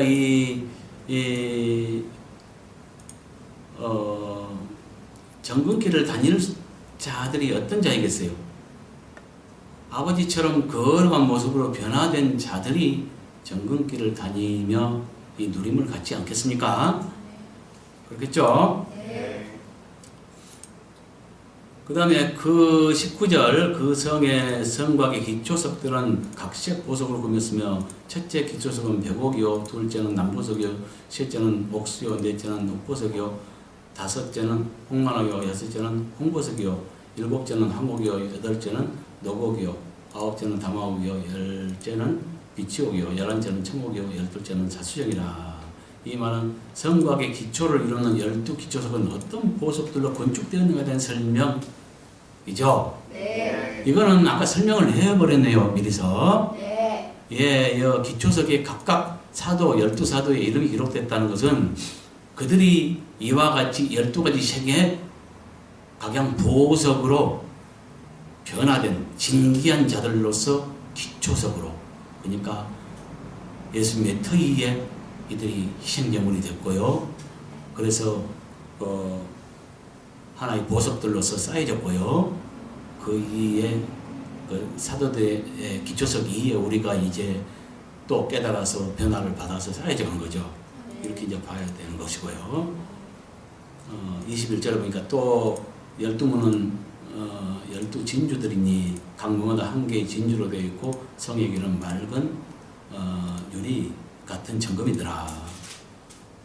그런데 여기 이 말은 성곽 사면에 있는 12문과 성길은 어떤 종류의 보석으로 건축되었는가에 대한 설명을 하고 있죠.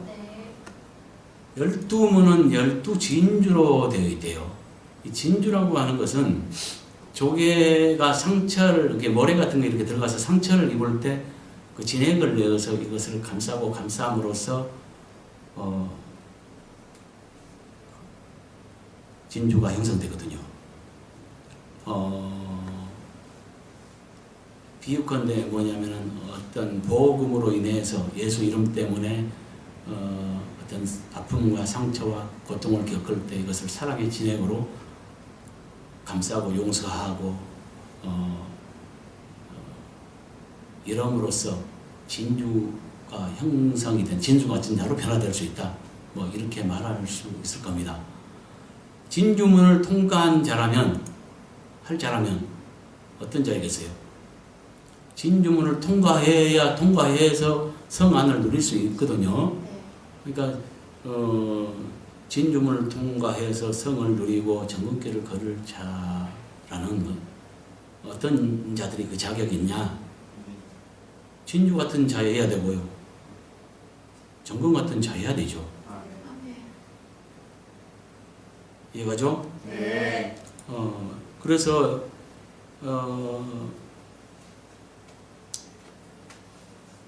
그래서 9절부터 21절까지를 합하면 이건 두 번째 메시지죠. 예수님 신부의 도성인 새 예루살렘 성의 모습과 그 속에 감춰진 비밀에 대해서 말한다는 것. 자, 쉽게 말하면 첫 번째는 영생 받을 자와 영벌에 들어갈 자에 대해서 말을 했는데 영생의 나라인 하나님의 그 나라의 구조와 그 나라를 받을 자들과 못 받을 자들, 이것들에 대해서 종합적으로 말한 것이고요. 네. 지금 두 번째 메시지는 그 중심인, 그러니까 영생의 나라의 중심인 새 예루살렘 성에 대해서, 그 비밀에 대해서 말한 것이라고 생각하세요. 이것들을 다 종합하면 1절부터 21절까지의 첫 번째 중분류는 하나님 나라의 구조와 영생과 영벌 받을 자들과 새 예루살렘 성의 모습에 대해서 말합니다. 자, 22절에 성 안에서 내가 성전을 보지 못하였으니 여기는 나는 그녀 안에 성전이 있는 것을 보지 못하였으니 이렇게 개정을 했습니다. 여기서 지금 여기서 성은 원어 그대로 표현한 것입니다. 그녀를 말합니다. 그의 그 자신의 여성형을 말하거든요. 그러니까 그녀가 맞죠. 여기 성은 여기서 그녀는 그냥 성을 예루살렘 성을 말하는데 예수님 신부를 말하죠. 그래서 여기서는 그냥 해석한 것이고요. 나는 그냥 순수하게 그대로 표현한 것입니다. 그렇고 성 안에서 이렇게 말함으로써 서자를 붙임으로써 요한이 성전이 있는 것을 보기 위해서 서 있는 위치가 성 안이라고 말한 것처럼 표현되어 있습니다. 근데 그것이 아니라 여기서 말하고자 하는 것은 성 안에 성전이 있는가 없는가, 성 안에 성전이 따로 있는가 없는가를 표현한 말이라는 거죠. 그래서 이렇게 표현했습니다. 그래서 22절에 또 나는 그녀 안에 성전이 있는 것을 보지 못하였으니 이는 주 하나님 곧 전능하신 분과 및 어린 양이 그 성전이시기 때문이라. 이 말은 요한이 예수님 신부인 예루살렘 성 안에 성전을 보지 못한 이유, 곧 성전이 따로 없는 이유로서 누가 성전이 되신 것에 대한 설명이에요. 이 말은 누가 예루살렘 성전 안에 중심인가를 말하는 말이기도 합니다. 성전이 중심이거든요. 근데 누가 성전이 돼요? 하나님과 성 안에, 그러니까 예루살렘 성 안에 성전이 따로 없어요. 그 이유는 하나님께서 성전이 되시기 때문이에요.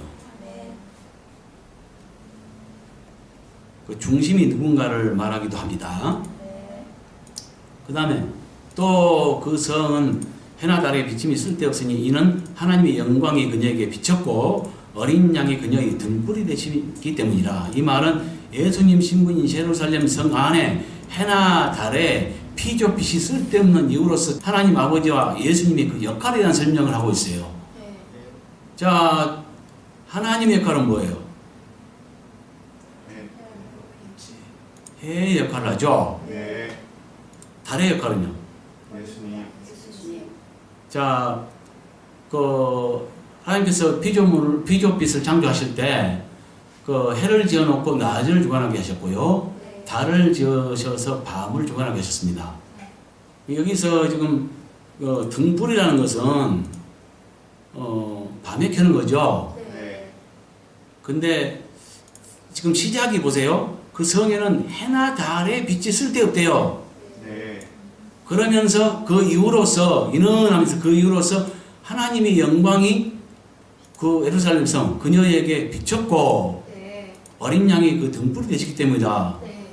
곧 이 지금 하나님과 어린 양의 역할을 해나 달이 비침이 쓸데없는 이유를 설명하거든요. 그러니까 해는 낮을 주관하는 대표, 그 다음에 달은 뭐예요? 밤을 주관하는 그 빛이죠. 그래서 여기서 지금 뭐냐면은 이 말은 뭐 무엇과 같냐면은 하나님의 영광이 해 역할을 하고 어린 양의 등불이 된다는데 어린 양은 그 밤을 주관하는 그 달의 역할을 한다 이 말과 같은 것입니다. 이해가셨죠? 24절에 만국이 그 빛 가운데로 다니고 이랬는데 여기 그는 그 자신의 여성형입니다. 그리고 소유격입니다. 그러니까 그녀의 의가 맞죠? 그 다음에 빛 가운데로 다니고 여기 다닐 것이 여기 다니고도 미래시제입니다. 그래서 다닐 것이고가 맞고요. 그런데 그 빛 가운데로 다니고 빛 가운데로 다니냐 빛으로 인해 다니냐 여기 원어를 찾아보면 빛으로 인해 이렇게 표현할 수도 있고요. 빛 가운데로 이렇게 해도 두 가지 다 표현할 수가 있습니다. 근데 우리가 이제 어느 것이 타당한가 깨달아 봐야죠. 지금 아까 보세요. 23절에도 해나 달의 빛이 이렇게 피조빛이 쓸데없다. 네. 그 이유로서 해의 역할을 하나님의 영광이 하고 네. 달의 역할을 예수님께서 하신다는 거죠. 네. 그래서 쓸데없는 이유를 설명했죠. 네. 근데 피조빛 중에 하나가 빠졌죠. 네. 별이 빠졌죠. 네. 별은 계시록 1장 20절에 보면은 그 별들은 일곱 별. 뭡니까? 주님의 사자들, 그 네. 목자들을 별들로 표현하고 있습니다. 아멘. 예.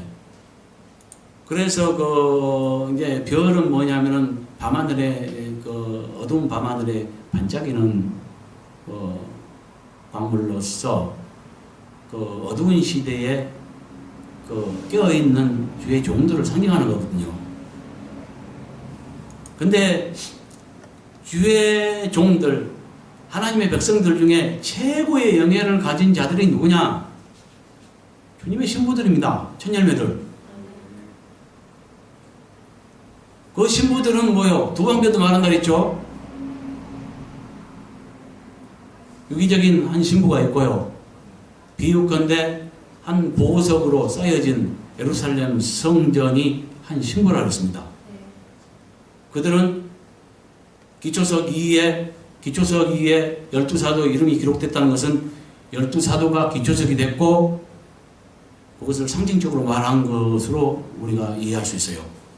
그러면 12사도의 이름이 기록됐듯이 그 위에 쌓여진 보석들도 각 변화된 보석 같은 진귀한 보석으로 변화된 각 심령들이 한 보석으로 쌓였다고 말할 수 있는 거거든요. 거기에 참여한 모든 인원들, 신부로 건축된 모든 인원들, 그들이 별 중에 최고 빛나는 별이지 않겠습니까? 네. 별이 지금 신부를 말한다면 아. 여기에서요 만국이 그 빛 가운데로 다니냐, 빛 가운데로 다니냐, 빛으로 다니냐. 빛 가운데라면 어디를 말하는 것 같아요? 빛 가운데라면 어디를 말하는 것 같아요? 여러분 어떻게 이해할 수 있어요? 잘 이해 안 돼요. 좀 부족하지 않아요? 네. 빛으로 인해 다니는 거죠. 네. 그러니까 이런 차이가 있습니다. 성안과 성박. 지금 여기서 만국을 설명하죠. 네. 만국은 새 땅을 말합니다. 새 땅의 만국, 수많은 나라로 새 땅이 형성되어 있습니다. 네. 그러니까 만국의 살자가 있고요. 그러니까 새 땅, 성밖이 새 땅입니다. 성 안에 살자가 있고요. 성 밖에 살자가 있어요. 네. 그 다음에 성밖, 만국에도 백성으로 살자가 있고요. 여기는 이제 만국은 그냥 백성이라고 생각하세요. 네. 여기 왕의 권한을 가진 자들이 있습니다. 아까 그 왕에 대해서 설명을 드렸죠. 네. 순교의 까이라는 것, 계시록 입장을 밝히고 있다는 것. 그렇죠? 네. 여기는 백성들인데 만국 백성, 새 땅의 만국 백성들은 뭘로 살아가냐?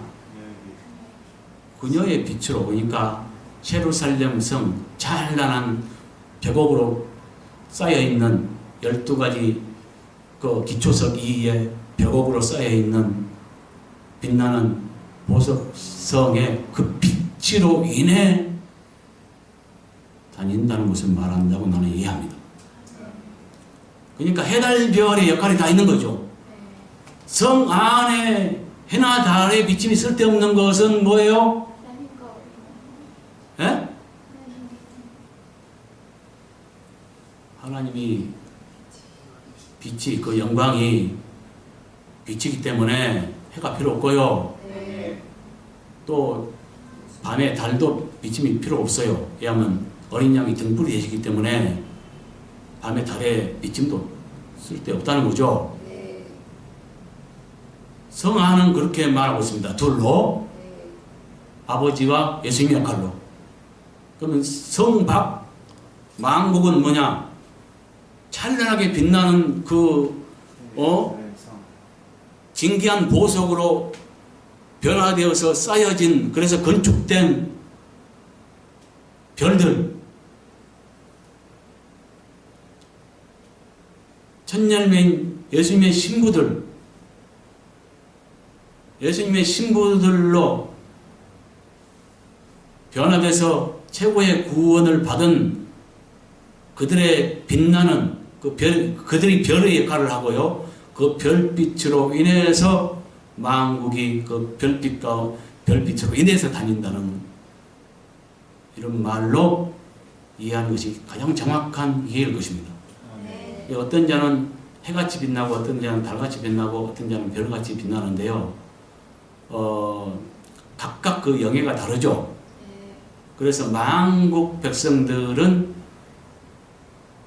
상대적으로 더 희미합니다. 지금의 어떤 그 별빛으로 생각하지 마세요.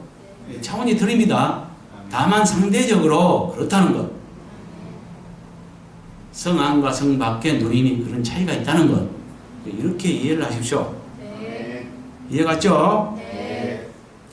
그 다음에 땅의 왕들은 자기들의 영광을 가지고 근역으로 들어간다 했는데, 여기서 땅의 왕들은 누굴 말하냐? 아까도 설명했습니다. 이거 계시록 20장 4절부터 6절에 말하고 있는데, 여기는 새하늘과 새 땅 시대를 말하고, 계시록은 20장은 그 전에 있을 천년왕국에 대해 말하는데, 왜 그걸로 이것을 대체해서 설명할 수 있냐? 첫째 벌에 참여한 두 종류의 이긴 자들은, 곧 보좌에 앉은 자들과 순교자들은 이 새하늘과 새 땅 시대가 오기 전에 천년왕국 때부터 그 권한을 누린다는 것. 부활체가 되어서 첫째 벌에 참여해서 천년왕국 때부터 왕권을 가지고 그때부터 누림이 시작된다는 것. 아멘. 이해갔죠? 네. 그러니까 여기서 땅의 왕들은 뭐예요? 순교자까지를 말한다는 거죠. 네. 예. 땅의 왕들은 순교자를 말합니다. 신부들은 공동왕으로서 황제와 같죠. 순교자들은 일개 나라의 국왕과 같은 것이고, 그런 차이가 있는 것입니다. 그건 계시록 2장에 풀어보면은 우리가 깨달을 수 있어요. 25절, 낮의 성문들을 도무지 닫지 아니하리니 거기는 밤이 없습니다. 없을 것이라. 여기는 낮의 성문을 닫을 필요가 없는 이로서 그곳에 밤이 있을 것인가 여부에 대한 설명 없다는 말이죠. 26절, 사람들이 만국의 영광과 존귀를 가지고 그녀에게 들어가겠고, 이 말은 누가 무엇을 가지고 성 안으로 들어갈 것인가에 대한 설명입니다. 예, 이 사람들이 만국의 영광을 가지고 그리로 들어가겠고, 만국의 어떤 빛나는 영광과 영예가 있는 사람은 누릴 자격이 있는 사람이고요. 그렇지 않은 사람은 못 들어가겠죠. 27절, 무엇인지 속된 것이나 가증한 일 또는 거짓말하는 자는 결코 그리로 들어가지 못하되 오직 어린 양의 생명책에 기록된 자들만 들어가라. 이것은 지금 예루살렘 성을 누릴 자들과 누리지 못할 자들의 기준이 무엇인가를 행실과 생명책 기록 여부의 두 방면으로 한 설명입니다. 행실이 옳지 못한 자는 절대 들어가지 못하고요. 행실을 기준에 한 삼았죠. 한번 행실을 기준 삼아서 한번 말했죠. 또 한 번은 뭐예요? 생명책 기록 여부를 가지고 또 한 번 설명한 것입니다. 이것들을 종합하면 22절부터 27절까지의 본문은 새 예루살렘 성의 내부 구조로서 하나님과 예수님의 역할과 성을 누릴 자들에 대해서 말합니다. 그 다음에 이제 22장 1절부터 5절까지는 하나님의 나라와 그 영생을 얻은 이긴 자들에 대한 보상에 대해서 계속 설명이 됩니다. 어디까지냐면 22장 5절까지 되거든요. 그리고 22장 6절부터는 완전히 내용이 달라져요. 더 이상 여기 영생의 세계에 대해서 설명하지 않고 한 번 했던 이렇게 마지막 당부를 하되 한 번 말했던 것들을 다시 한 번 반복해 주면서 마지막 당부를 해주고 있습니다. 그러니까 22장 5절까지는 21장으로 돼야 옳고요. 22장 6절부터는 22장이 돼야 옳습니다. 그런 것입니다. 아멘. 장이 잘못 나눠진 것입니다. 예. 이해했죠? 그래서 이 5절까지는 21장이 붙어야 한다는 것. 그래서 22장 1절에 또 그가 수정같이 맑은 생명수의 강을 내게 보여주었으니 하나님과 및 어린 양의 보좌로부터 나와서 그녀의 길 가운데로 흐르더라. 이 말은 천사가 요한에게 보여줬던 생명강으로서 이긴 자들에게 영원토록 목마르지 않는 음료가 될 생수의 근원주가 어디며 어디로 흘렀는가에 대한 설명을 하고 있다는 것. 그러니까 뭔 말이냐면 그 누릴 자들에게 우리 제일 기본적인 어떤 생활, 우리 생활에 있어서의 기본적인 요소들 몇 가지, 세 가지 된다면 의식주가 가장 기본적인 아주 중요한 것들이죠. 그 의식주에 대해서 설명을 해나가고 있는 것입니다. 근데 그 중에서 식 중에서 먼저 생수에 관해서 설명을 했고요. 자, 그 밑에 2절에는 뭐예요? 생명나무 열매를 말하죠. 그러니까 식에 대해서 설명하고 있죠. 이와 같이 지금 설명을 해나가고 있는 거예요. 의식주, 아주 중요한 어떤 누림과 보호, 이것들에 대해서 설명하고 있는 거예요. 아까 뭐에 대한 설명을 했냐면은 그 주에 대해서는 설명을 했습니다. 하나님과 함께 산다고 먼저 나왔죠. 예. 그러니까 의식주를 다 하나님이 해결해 줘요. 그런데 살 집에 대해서는 하나님 집에서 산다, 같이 함께 산다 라고 설명을 했고요. 여기서는 뭘 말해요? 식 중에서 음료에 대해서 지금 말하고 있더라는 것. 그런데 음료의 근원이 어디입니까? 생수의 강이 막 흘러나오는데 하나님과 어린 양의 보호자로부터 흘러나와요. 그래서 길 가운데로 흐르면서 강을 이루고 있어요. 근데 지금 2절 전반부는 1절로 붙어야 합니다. 이건 절도 잘못 나뉘었죠. 그 다음에 2절에 또 강좌우에 생명나무가 있어 12가지 열매들을 맺되 달마다 그 열매를 맺고 그 나무 잎사귀들은 만국을 치료하게 있더라. 이 말은 보호자로부터 흘러나오는 생명강 좌우에 있어 이긴 자들의 영원한 양식이 될 생명나무 열매와 만국 치료제로 쓰일 잎사귀 용도에 대한 설명을 하고 있다는 것. 보호자로부터 흘러나오는 생명강 좌우에서 이긴 자들의 양식이 될 것은 뭐예요? 달마다 열매를 맺는 12가지 열매를 맺는 생명나무 열매가 양식이 되고요. 그 다음에 그 잎사귀들의 용도는 만국을 치료하게 되더라. 이 만국은 새 땅에 수많은 나라를 형성하고 있다 그랬죠. 근데 이들이 부활체라면 왜 치료제가 필요할까요?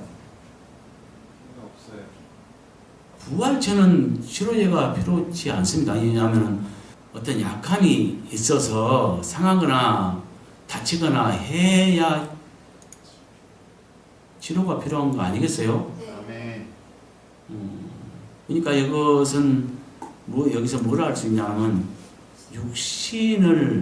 이 만국 백성들은 육신을 가지고 살아간다는 증거를 우리가 깨달을 수 있어요. 여기에도 그 근거가 있지만 부활에 관해서 내가 자세하게 설명해 줬죠. 그러니까 뭐냐면은 이건 종합편이고요. 여기서 내가 자세히 말할 수는 없어요. 이 말이 의심이 가거든. 계시록 22장 1절부터 5절까지의 영상을 보시면 거기 자세하게 설명을 했습니다. 주님 음성과 아울러서 자세하게 설명을 드렸어요.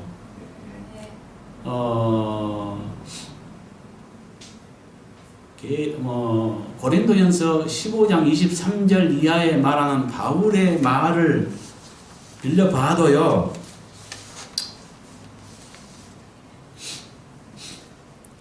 고린도전서 15장 23절부터 26절을 보면, 그러나 각각 자기 차례대로 되리니 먼저는 첫 열매인 그리스도요, 다음에는 그가 강림하실 때 그리스도에게 속한 자요, 그 후에는 마지막이니 그가 모든 통치와 모든 권세와 능력을 멸하시고 나를 아버지께 바칠 때라.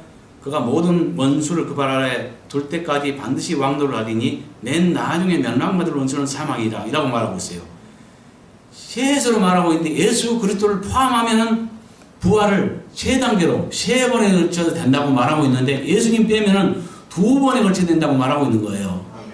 근데 첫 번째 될 자들은 누구요? 예수님 강림하실 때 그분에게 속한 자들이 먼저 되고, 그 다음은 나중인데 그 나중의 시기가 언제냐? 그가 모든 통치와 모든 권세와 능력을 멸하시고 나라를 아버지께 바칠 때라고 얘기해요.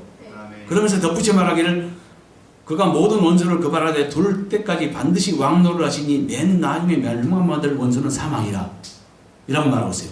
이것이 언제 이루어지냐? 계시록 20장 11절부터 15절에 말하고 있는 백보자 심판 때 이루어집니다. 이 시기는 언제냐? 주님 오신 이후로부터 1000년 이후에 심판이 있습니다. 그 천년왕국 끝에 있는 것입니다. 이것이 명백하고요. 그러니까 우리가 여기서 이제 뭘 주목해 봐야 되냐면, 둘로 말하는데 주님 오실 때 있을 부활을 갖다가 계시록 20장 4절부터 6절에서는 뭐라고 말하냐? 첫째 부활이라고 해요. 이 첫째 부활에 참여한 자들은 이들이 복 있는 자고, 주님과 함께 먼저 천년 먼저 부활돼서 왕노를 해요. 그러니까 부활제로 참여해요. 그 다음에 나머지 첫째 부활에 참여하지 못한 자들은 다시 한 번의 부활이 있는데, 두 번이 있는 게 아니라 한 번 부활이 있습니다. 첫째 부활에 참여하지 못한 자들의 부활은 한 번 있어요. 한 번. 그래서 그 후에는 마지막이니 하면서 한 번의 부활이 다시 있을 걸 말하는데, 그들은 복되라고 말하지 않아요. 복 없는 부활이에요. 곧 천년 끝에 있을 백보자 심판이 있는데, 그 백보자 심판 때 심판받기 위해서 부활되는 걸 말합니다. 그러니까 첫째 부활에, 바울의 말에 의하면 첫째 부활에, 주님 오실 때 첫째 부활에 참여한 자만이 복 있는 생명의 부활이고요, 그때 첫째 부활에 참여하지 못한 자는 복 없는 부활인 거예요. 이해했어요? 네. 또 다른 첫째 부활 외에 또 다른 복 있는 부활이 없다는 거. 근데 천년왕국 끝에 사단을 천년 동안 감금해놨다가 잠시 풀어놨어요. 그래서 천년왕국 끝에 있는 백성들을 갖다가 옥석을 가리기 위해서 시험해 봅니다. 이때 변화받지 못해서 욕심을 품고 있는 자들은 전쟁에 가담해버려요. 이들은 하늘이 불에 내려가서 소멸해요. 육신을 소멸합니다.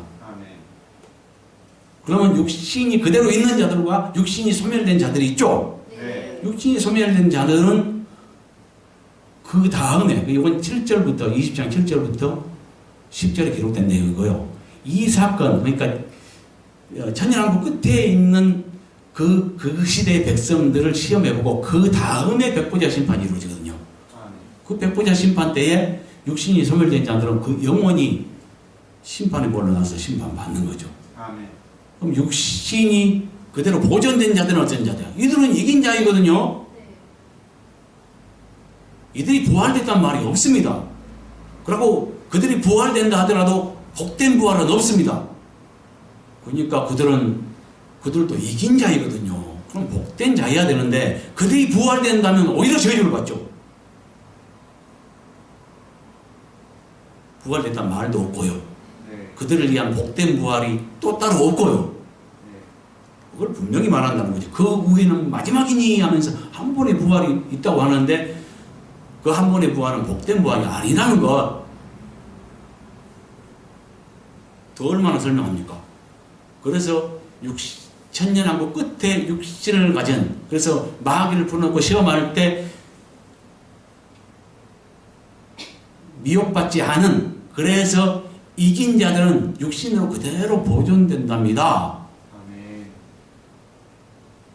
주님도 이것을 갖다가 성령으로 말씀하셨고요. 이건 참고로만 아시고요. 네. 그러나 성경을 볼 때 될 수 있으면 성경으로 증명해야 합니다. 아멘. 그런데 성경에도 이것을 뒷받침할 만한 증거가 있다는 것. 네. 생명나무 잎사귀들은 만국을 치료하기 위해서 치료제로 사용된다는 것. 아멘.